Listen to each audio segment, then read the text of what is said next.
Right, here we are. Okay, we're live. How you doing, everybody? Welcome to the big show.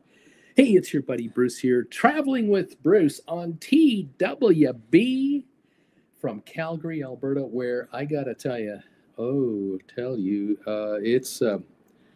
it's not what we call purdy around here. It's unpretty. It's not pretty. It's 71 in Palm Desert right now. Calgary, it's 11. We're 60 degrees cooler than Palm Desert, California, where Jen and I are headed starting Jan 1. So, yeah, a little bit cooler than we'd like, unfortunately. The high today, all the way at a 14 Fahrenheit. 14 Fahrenheit. We're at 11 Fahrenheit right now. That's this Fahrenheit. This is not Celsius. It's cold outside.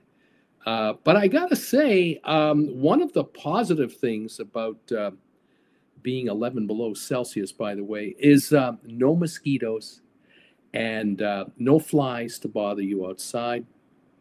No crickets to listen to in the evening that keep you awake. Nothing like that. It's cold and dry out there. We're going to hit 28 tomorrow Fahrenheit, almost freezing. Then we go for the high of 4 degrees on Friday and the high of 2 degrees on Saturday Fahrenheit. The overnight low Saturday night, 14 below Fahrenheit, right here in Calgary, Alberta, Canada. Yeah, so, okay. It is that time of year, although, gotta say, just 2 weeks ago, we were in the 40s and 50s. That snapped and snapped badly, unfortunately. And so we're going to be cold for a while yet. Snow outside everywhere, about 6 inches, nothing like catastrophic. But in the mountains, where all the ski resorts are, there are happy faces in the Rockies an hour away from here, hour and 20 minutes. The ski runs are, yeah, they're happy. They're getting it, and they're making additional artificial snow, and they're setting up for a long, big time cashing in winter. That's the story, and I'm sticking to it. How are you, everybody? Welcome to the program. Great to see you tonight. Hey, I got a poll question out tonight. If you want to take the poll question, I don't often do a poll question on this show, but there's a poll question you can answer. It basically is asking you, how many cruises are you going to do in 2025? It says here, I'm going on blank cruises this coming year in 2025. I'm going on 1 cruise, 2 cruises, 3 cruises, more than 3 cruises. So you fill in what category works for you, 1, 2, 3, or more than 3, and let me in on your thoughts on that. Thanks again for the thumbs ups. If you're able to hit the thumbs up button for this show, thank you all very much for that. It all helps, and we thank you. 12 thumbs ups and counting already. You gotta love that. 6 votes so far on the poll question. We'll let that poll question go a little longer, and then we'll go over some results. Welcome all to the program. Couple of things for you today. Those of you out there traveling in the big wide world and interested in cruising and so on and so forth. The news coming out, some of the news coming out lately that caught my eye that I'll talk about. It's some Norwegian cruise lines. I gotta tell you guys, I have had this vibe now for, it's coming up to 2 years, but certainly a year and a half ago it started, at least a year and a half ago, maybe longer. I think they're in trouble. I think Norwegian is in financial trouble. And where I get this vibe from is the fact that a fair number of their vessels are running into technical issues they call them propulsion issues, but other technical issues where they're having to cancel cruises at the last minute. They're having to get ships into emergency dry dock. This is not just lately. This is one of those for a while now stories. But now we have other issues starting to show up. And this is at what I call a telltale sign of problems. What I mean by that is 3 particular ships, the Jewel, the Star, and the Dawn, which I believe are 3 of their older ships. They have canceled 38 cruises on those ships, just announced a few days ago. And I believe one of the ships was to do Asia, one of the ships was to do somewhere near Africa, and one of the ships was destined to do South America. All three are being brought back to America, from what I can tell you, and they are likely going to do US based cruising rather than international cruising. Then, to add more mystery to this story, the company announced the Jade, the 2000 when was that ship built? 1999. The Jade has canceled a bunch of cruises from October to February coming up. All cruises canceled. This is October 25 to February 26. We're not even talking this year. We're talking 11 months from now. All cruises canceled for those 4 months. The story goes that they're going to bring the ship to Southern California, and it's likely the ship is going to do Mexican Riviera cruises out of either LA, Long Beach, San Diego, somewhere. This is a sign. This absolutely alarm bells are going off in my head. This is not a company that is doing it because they've decided to change their plans from international type cruises or whatever. What I think is going on is they can't sell these ships out for the itineraries that they have offered, because the competition they're up against is much newer competition. When I mean newer, I'm talking about bigger, newer cruise ships that appeal to today's cruiser, let's say, and they're not selling out. And I guess the problem for Norwegian could well be that even by putting out price cuts for their cruises to some of these distant locations, it's not working. Because when you're up against let's say you take a 2,000 passenger ship, which would be the Jewel Star Dawn, any of those three would be just under 2,000. And the Jade, which is just over 2,000. You take those ships and put them up against cruise lines that are doing 4,000 and 5,000 passengers, where you have all kinds of amenities for the entire family, like water slides and rock climbing walls and go-karts, and I mean all the other stuff. I know Norwegian has, they got the Bliss, and they've got a couple of other big ships with features, but these smaller ships don't have these features. And so I think they're being out-marketed by other cruise lines, and they're not selling out. And so the other problem for Norwegian, which again, it's a self-fulfilling prophecy of misery. These guys at Norwegian have been infamous for 10 years to stick it to their customers. And I mean, give it to them in the ear. They offer a so-called deal on a cruise, but the reality is that they nail the cruiser on board with ridiculous charges. $20 a day room tipping charges, 20% tipping charges mandatory, drink packages with a 20% tip on top. It's just turned off so many people that when they go and start looking at booking a cruise, and I have to be honest, I think also travel agents have turned their backs on some of the cruise lines ships, on some of the Norwegian ships that just don't offer the bells and whistles. And I think they're telling their clients, look, you can take a Norwegian cruise over here or over here or over here, but I got to tell you, you could do a lot better if you're on a Royal Caribbean ship. You're going to go on maybe a Princess Cruise Line ship, which is Carnival, and Royal Caribbean being Royal Caribbean.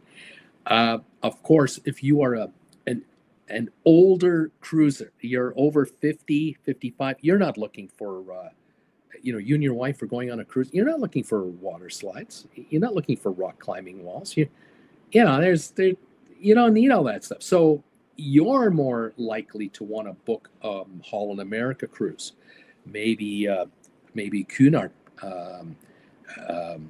a cruise line where you're going to see your room steward more than once a day if you're lucky.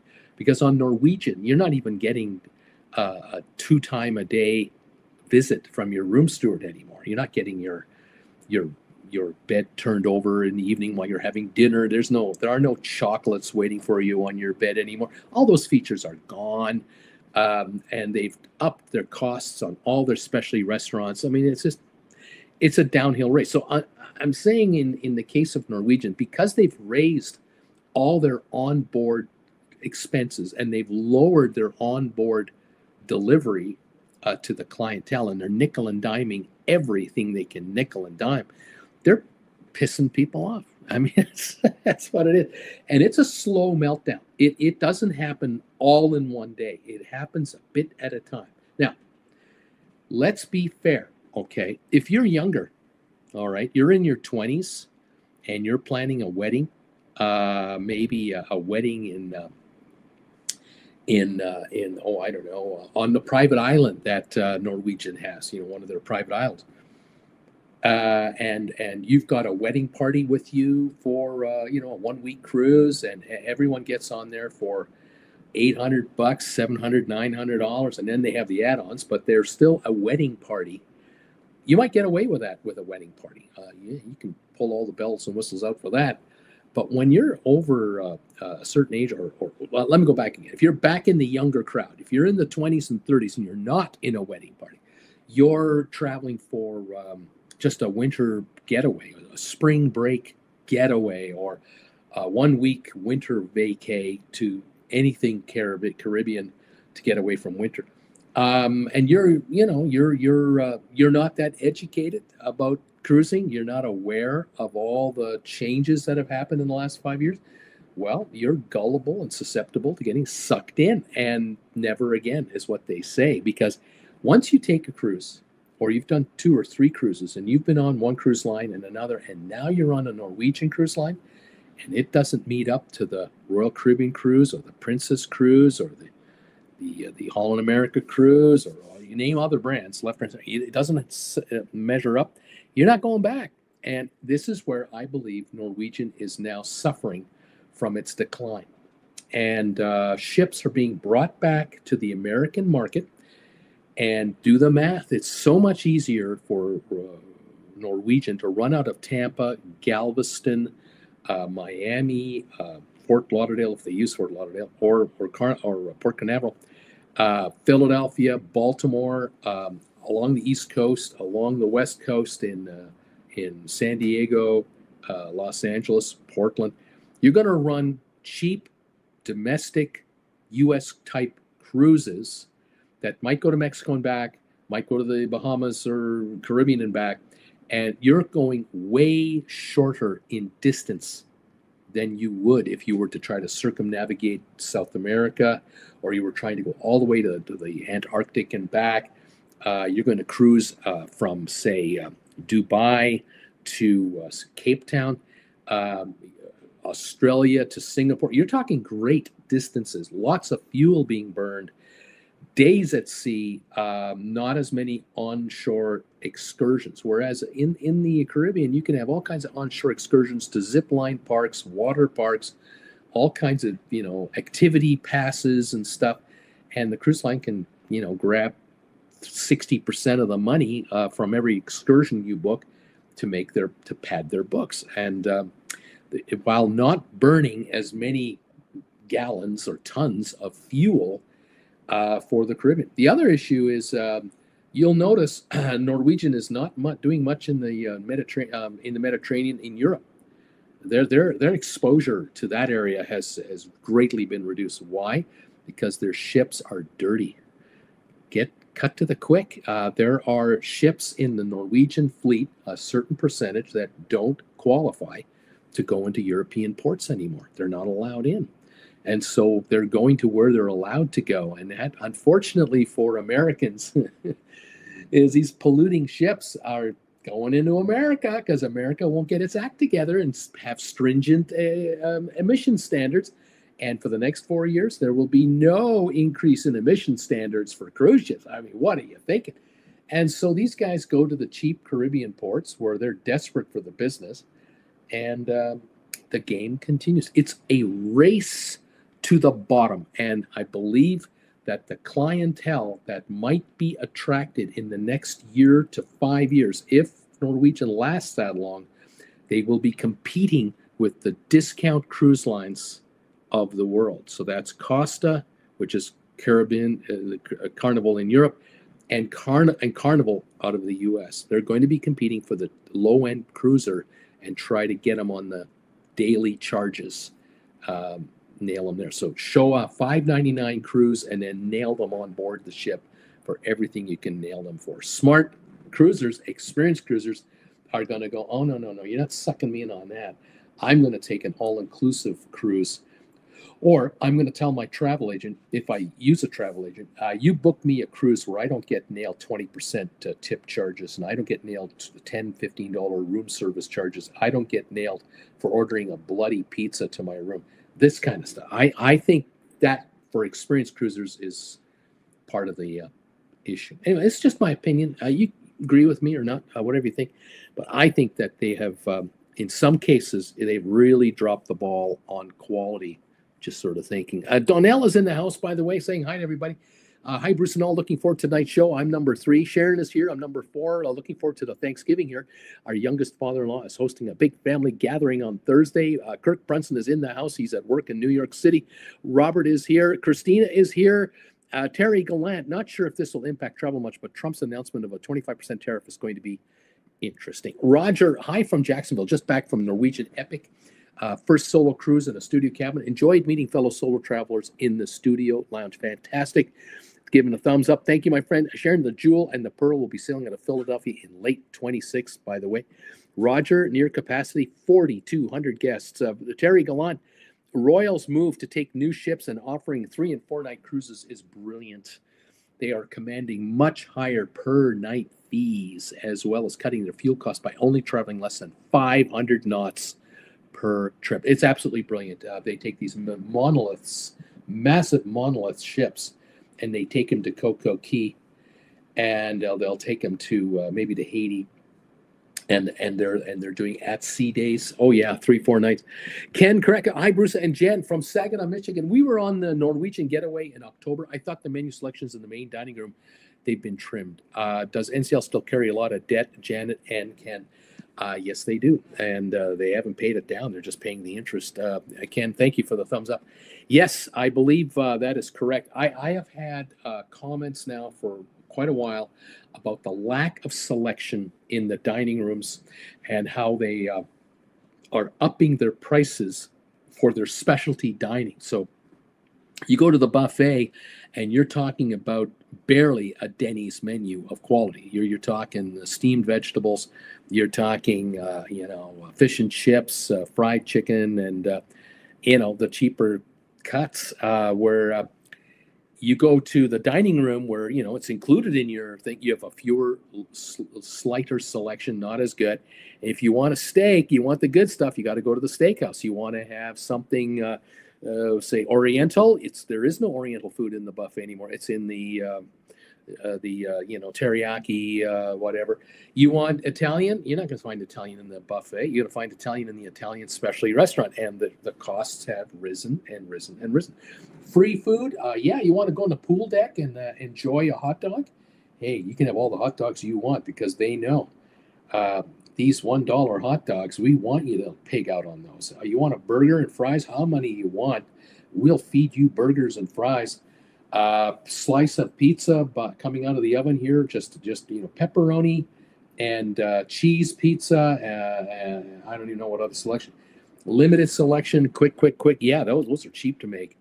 But you want lobster? You want prime rib? You're not going to get that in the buffet. You're not getting that in the main restaurant. You're going into the steakhouse and you're paying $50-$60 each on top, plus tips. Oh yes, don't forget that. Anyway, interesting. Terry Gallant, 3-night cruises from Florida ports on Royal. They only go to Coco Cay where they get all the revenue. 4-night cruises at a call to Nassau. There you go. And of course, very shortly, Royal Caribbean will have finished their private getaway in Nassau. They will take you on a bus across Paradise, the bridge into Paradise Island, and you will be on the other side of the harbor there, and they have a private beach set up just like Coco Cay. Perfect day in Nassau. That is going to keep the money and keep you inside their property. Kevin is in the house. The author himself is here. Greetings from New Jersey. Nice day today, but cold is coming. Gas today, $2.99 a gallon. Thank you. And number 18. Just so you all know, I have always handy, don't forget, our friend Kevin Chapman, the author himself. You can pick up his books on Amazon. Just look Kevin G. Chapman and look for Mike Stoneman Thriller series. There he is. You can get those. You get those books. Free plug for you, buddy. Robert, Gold Bagel logo is up, Bruce. Oh, look at that! I got a Gold Bagel. Let's change that. Okay, let's make this show Traveling with Bruce. How about that? There we go. Thank you, Robert. Robert Blen. Hello, Bruce from cold Boston. Going on the Norwegian getaway next month out of New Orleans. Is it time to sell Norwegian stock? Well, use the Norwegian stock to get your discounts on your cruises. But those of you who hold Norwegian, more than 100 shares of Norwegian as an investment, I don't know if the company will be able to produce earnings per share that will excite the market. I worry that their cash flows coming in will meet the expected interest rate charges that they're experiencing. If they show any faltering in their finances, then their debt cost will rise. Interest rates will go higher because bankers will demand more interest. Well, I just also wonder about these older ships. They've retired a bunch of them back in COVID. During COVID, they let a bunch go. They've got more to let go because more ships are coming. The Prima version, you know what I'm talking about? The new versions. They're out now. They don't seem to be building any more 5,000 passenger ships, as far as I recall. So I'm not sure what exactly is going to happen there. Thanks for the plug, Bruce. I hope Jen likes the new one, Double Takedown Rock and Roll. Thank you, my friend. I know you gave it to her. She has it. I've forgotten, but absolutely. Keep it going, my man. Keep it going. Terry Gallant bought $700 US today for a little over $1,000. 43% on the exchange, likely to get worse before it gets better. This is a Canadian buying American money. So you want to buy 700 American dollars in Canada, $1,000 Canadian to get 700. Isn't that amazing? Yes, it is. So I think Canadian dollar is going lower as well. I think it's going to lose a little more ground. Okay, well, that's the news on, excuse me, that's the news on Norwegian that I had today to give you. Now, I came up with something else. I was reading an article today about how the Port of Miami is all proud of themselves because of how they have set new records for cruise ship passengers. Now, this is not a surprise because in the last 4 years, they have added brand new facilities, port passenger facilities in Miami. They're competing with Port Canaveral up in Orlando there for supremacy as the #1 passenger cruise terminal in the United States. Number 3, of course, is Port Everglades or Fort Lauderdale, 35 miles north of Miami. There's that port. So what I did was I wrote down today a guesstimate of the kind of numbers these cruise ports do, the top 10 in the United States. Number 1, Miami, 8.2 million now. Back in when I started this channel in the first 2 years or so, it's 2017 to 2019, Miami was bragging about hitting 5 million passengers a year. And COVID, of course, came and went. And they've added new ports and new terminal buildings for other brands. Now they're at 8.2 million annual passengers for 2024. Number 1 in America. Number 2, Port Canaveral, right behind them at 7.6 million passengers. Same thing happening in Port Canaveral. New terminals for passengers have been built. Fort Lauderdale, Port Everglades, 4 million passengers a year. Number 4 is Galveston, Texas at 2.2 million a year. Cape Liberty or Bayonne, New Jersey is number 5. That's 1.5 million approximately a year. San Juan, Puerto Rico, 1.4 million. A lot of people don't realize San Juan is the 6th busiest port in the U.S. to bring in and drop off passengers, 1.4 million a year. New Orleans, about 1 million a year.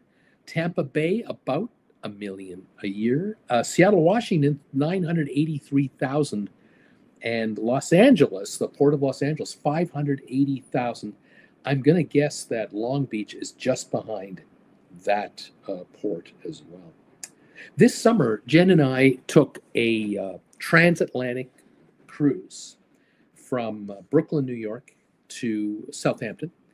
And later, when our holiday in Europe was finished, we took the Queen Mary 2 from Hamburg to ultimately Southampton, and Southampton back to New York. Actually, Southampton, Le Havre, France, New York. In any event, we crossed the Atlantic twice.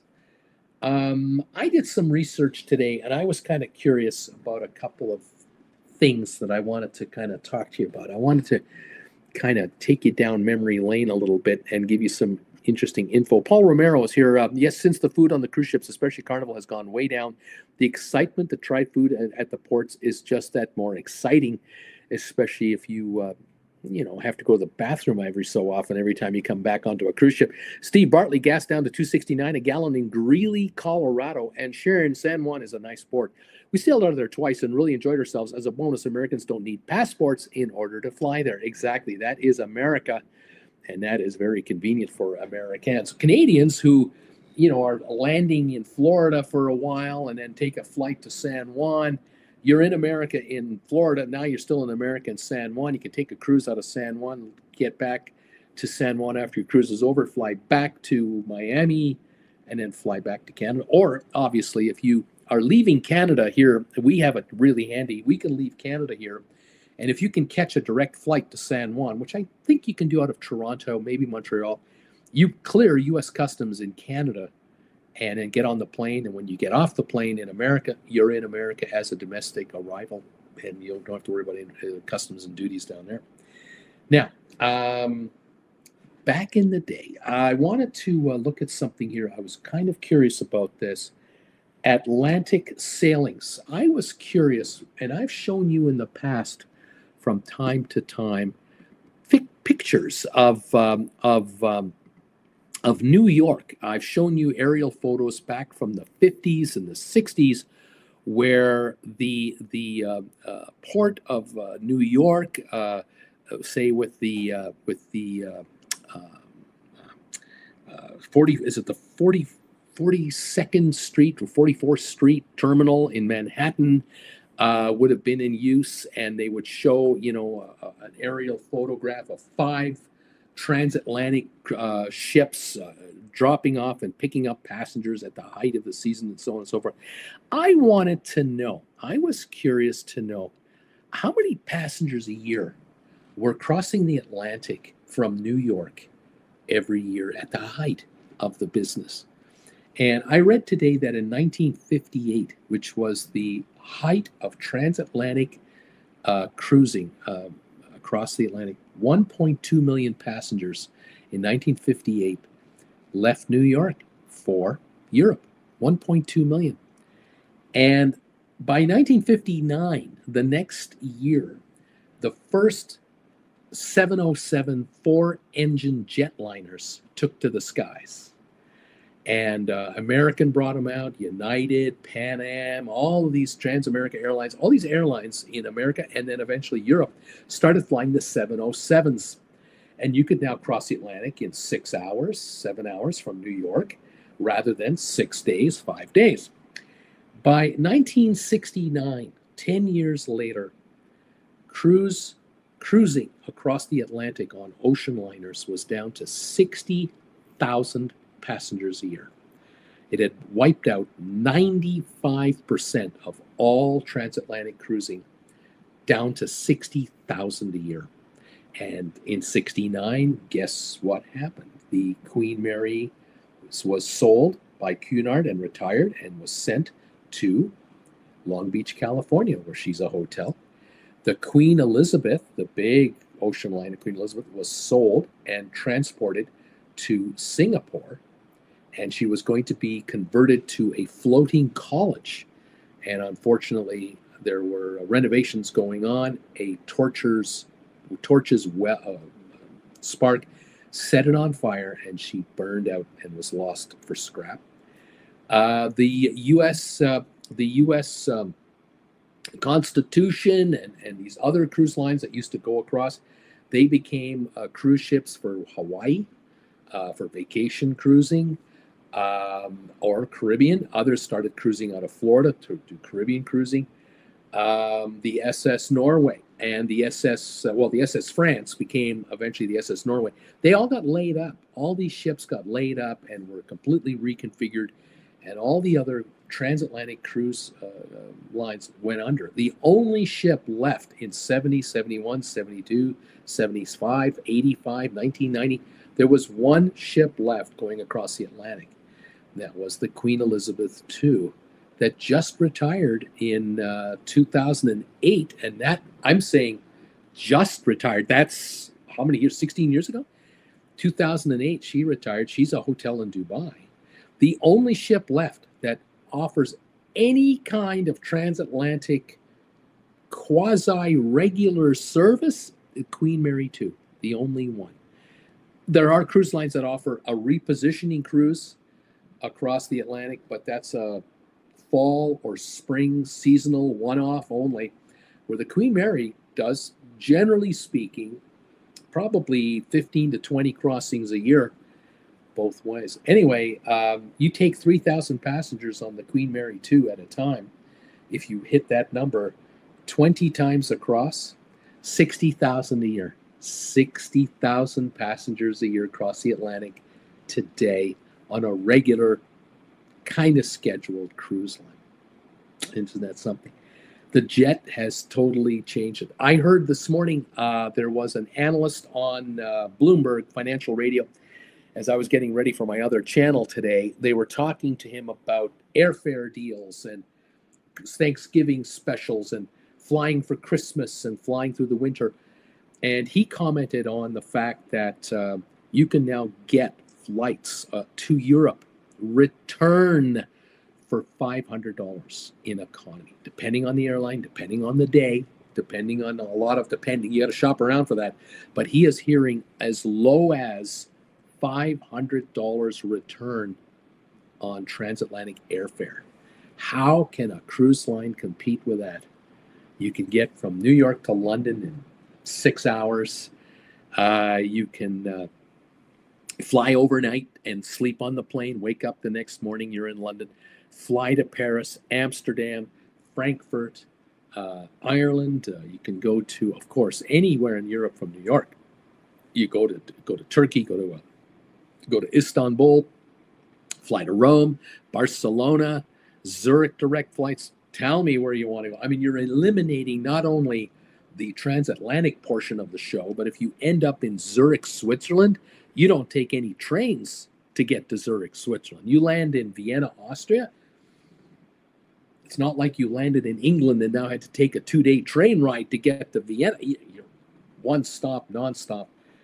Yeah, for $500, $600, $700 a person, that economically and time-wise has blown transatlantic cruising forever out of the water from what it was. From not my youth, well, maybe I'm old enough to almost 70. I guess from if I were 5, it was 1960. Even that was too late. When I was born in 1955, yes, transatlantic cruising was the way to cross the Atlantic in those days, I suppose. But I guess it's for my parents' generation to have enjoyed it. But in my parents' case, they couldn't have done the cruise in 1955 or 1952 in first class. My father came to Canada from Germany on a cruise ship, but he wasn't in first class. He wasn't in second class. He was in third class. Maybe not in a hammock. He wasn't in a hammock, but he certainly wasn't living the high life in those days, 1951, 52. Yeah, things have changed, haven't they? Amazing, just amazing. Anyway, those are some interesting numbers that I found fascinating. One more number I'll tell you about. Ellis Island in New York, where millions of people came to America, and in the movies it's glorified all the time, or it's not glorified, depending on what show you're watching.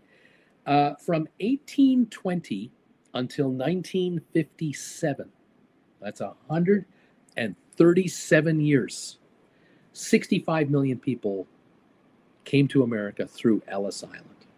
Just to give you some perspective. Now, I believe that a couple of years ago, Cruising hit 35 million people a year.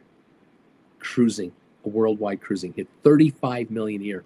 Ellis Island handled 65 million over 137 years. That is something to think about today. How popular is it to go on a 5-day cruise, 1-week cruise, 3-day cruise, 2-week cruise? 30 plus million, probably 40 million next year will cruise.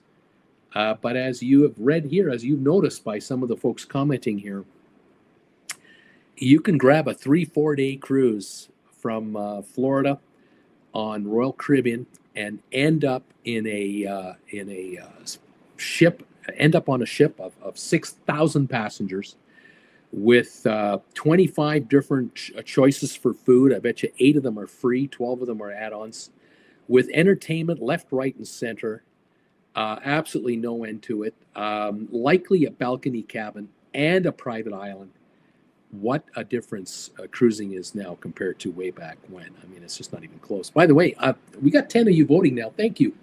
We got people answering my poll question today. I'm going on a certain number of cruises this coming year in 2025. I have, out of the 10 of you, 4 of you are saying I'm taking 1 cruise. And out of the 10, 5 of you are saying I'm taking 2 cruises this year.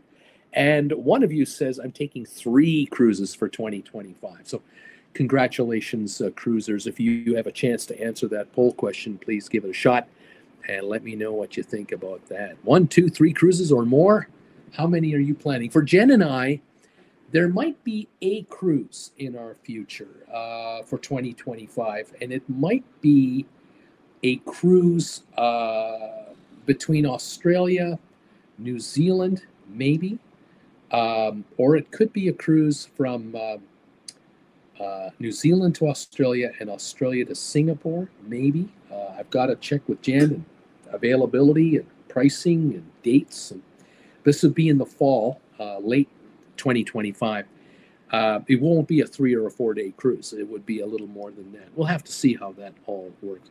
Terry says that as a Canadian, if you have a cellular package that includes the U.S., does this include San Juan and other Virgin Islands? So you know that? I don't know. I'm going to guess no. I'm going to guess that a Canadian-American cellular plan is continental Canada-U.S. That would be my hunch. Now, I don't even know if it includes Alaska. It might not even include Alaska. I don't know. That one's one you're going to have to check out yourself. Now, some of you who travel to the U.S. for an extended period of time, you might get a cell phone in America and use it as a phone only for the amount of time you're there, and you'll get great deals, great plans in the U.S., and just shut off your Canadian phone and then turn it back on when you get back. I don't know if that's how you do it, but it is what it is. I know Jen and I, we only have a continental U.S.-Canada plan through our phone provider. And when we're in Europe, we pay through the nose. We just do it and just move on. It is what it is. Thank you all for popping in here today with good old Bruce. It's great to see you here today. Lovely to have you visit in and say hi. Hope you're doing well wherever you are, and I hope winter doesn't nip at you too much. Thanks again for taking the time to give this show a thumbs up and saying hi to me. I appreciate it very much. We will keep you posted on our whereabouts as we go forward. 22 thumbs ups from 28 people watching. That's pretty good.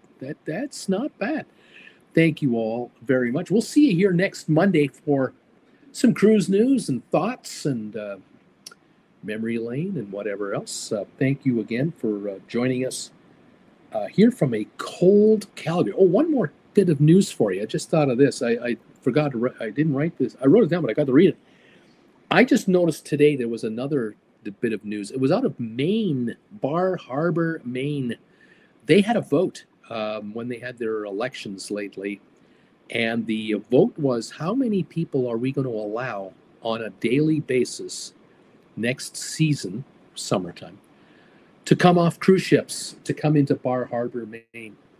And the number, at one time, it used to be unlimited. There was no there was no number. Any cruise ship could arrive, and if they could get into the harbor, they could put tenders on, and there would be thousands of people hitting the streets of Bar Harbor, Maine. Then a few years ago, they had a plebiscite, and they had a motion to limit it to 3,500 people, and they did that. And the residents still weren't happy. It was still complete mayhem in downtown Bar Harbor. The only people happy were the bars, the restaurants, and the T-shirt sellers, souvenir sellers. They loved it. Well, the new vote came in to limit people to 1,000 people. And I guess they passed this a few years ago. And they ran it at 1,000. And then businesses got together and they wanted another vote to up it to 3,500 people from 1,000. And it failed on election eve. On the night of the election, it didn't pass by the slimmest margins. The business owners wanted a recount to be sure, because they were worried it was so tight that it could have gone either way. They just finished the recount, I guess, the other day. 1,000 people. That's it for Bar Harbor, which means automatically the big cruise operators will avoid Bar Harbor completely, because you run a ship with 3,000 passengers and you limit it to 1,000 people, you're not going to do it. So you're just going to go elsewhere. So apparently Portland, Maine will catch vessels now with larger numbers of people. Smaller numbers of vessels with smaller passengers will likely get a quota of 200 here, 400 here, 500 here, maximum 1,000 per day on in that area. So I just mentioned that. That was my last piece of news. I forgot to mention it. Interesting, isn't it? I see more of this happening, and I believe more of this will happen for certain communities in certain areas of the world, not just America or Canada, but I see this happen. This will happen elsewhere, because when you read that that Miami is handling 8.2 million passengers a year, you think about the infrastructure pressure on Miami. If you got to remember, 8.2 million passengers means they're getting on and off ships. It's a two-way thing. Heavy traffic, heavy hotel use, heavy airport use, heavy cab. For some businesses, it's great. They love the action, but for residents, not so sure if they're buying into that so much. But so far, Miami is gung-ho on keeping it going. So I will see what happens. Thank you, everybody, for being here. Robert, right now I got 3 cruises booked so far. Are you going to do a group cruise next year? I hadn't thought of one, because I would have to do one out of Australia. I don't know if that's going to fly. Might have to be 26. Sharon, have a great week. Robert, good night. We'll see you tomorrow morning on the Stock Markets with Bruce channel show. Thank you, Robert. Have a great night as well. Thank you, everybody, for being here yet again. Say hi to all of you from around the world who watch me. The thumbs up meter, 22. I appreciate it. 11 votes on the poll question now. Thank you. Appreciate you answering the questions. Have a great rest of your evening. Have a wonderful week. Stay warm, please. And we'll see you next week, and we'll talk more, travel and cruise stuff, and hang out and say hi. See you, everybody. All the best. Bye for now.